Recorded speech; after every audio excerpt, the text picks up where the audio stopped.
Nous arrivons donc au 73e cours de Shmirat al-Hasham. La protection des consommateurs est un secteur important, quoique délicat, où il peut être autorisé de révéler certaines informations dans un but constructif de la toilette. Comme on le sait, il y a une entreprise de protection des consommateurs, ça existe aujourd'hui. C'est toujours dans un but positif, bien sûr. Lorsqu'un commerçant ne rend pas correctement la monnaie ou facture des articles qu'on n'a pas achetés, on ne peut pas conclure qu'il est malhonnête ou néglige, car tout le monde fait des erreurs, ou négligent. On ne peut pas tout de suite conclure que c'est une personne malhonnête. Par contre, si cela se reproduit fréquemment, chaque fois que vous allez chez cette personne, vous vérifiez la monnaie après et vous voyez qu'il manque toujours quelque chose par rapport à la facture. Donc dans ce cas-là, on doit le lui faire remarquer, le prévenir que s'il persévère, on ne pourra faire autrement que de mettre sa clientèle en garde. Bien sûr, c'est toujours des situations extrêmement difficiles. Ça, c'est chaque fois qu'on a affaire avec des... La Torah nous enjoint de nous séparer des Réchaïm, de nous séparer totalement d'eux, et de ne recevoir ni de bien ni de mal. On doit strictement rien recevoir d'un rachat. Donc ça veut dire que le seul moyen, c'est la séparation. Imaginez que vous commencez à dire aux commerçants que s'ils persévèrent, on mettra toute la clientèle en garde que c'est un voleur. C'est sûr, le type, il va rentrer dans une humeur massacrante. Donc, c'est pas tout à fait facile. C'est pas facile. C'est pas facile, mais il faut essayer de lui parler, de lui faire remarquer que déjà la dernière fois, il avait fait une erreur, entre guillemets. Si la situation reste inchangée, on doit avertir les clients qu'il ferait bien de recompter la monnaie et de vérifier les factures. Même si on a des raisons de le croire, il est défendu d'insinuer que le commerçant manque d'honnêteté, puisqu'il suffit que les clients pensent qu'il est négligent ou qu'il n'est pas très fort en arithmétique pour qu'ils prennent les précautions nécessaires.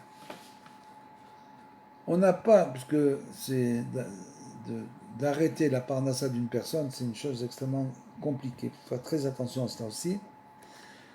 On n'a pas le droit de raconter qu'un commerçant est négligent à des gens emportés qui risqueraient de commettre au nom de la justice des actes de vandalisme dans le magasin, bien sûr. Nos sages rapportent, dans la Mishnah de Rabbi Eliezer, en 3 occasions, le saint béni soit-il accepta de pardonner l'idolâtrie, mais refusa de pardonner la discorde. L'idolâtre commença au temps d'Hénor. Comme le dit la Torah, alors on commença à profaner le nom de Dieu. Dans Bereshit, bien sûr. Dieu épargna la destruction totale à cette génération parce que l'harmonie régnait entre eux. Mais la discorde régnait parmi la génération du déluge, puisqu'ils se volaient réciproquement, et c'est cela qui scella leur sort.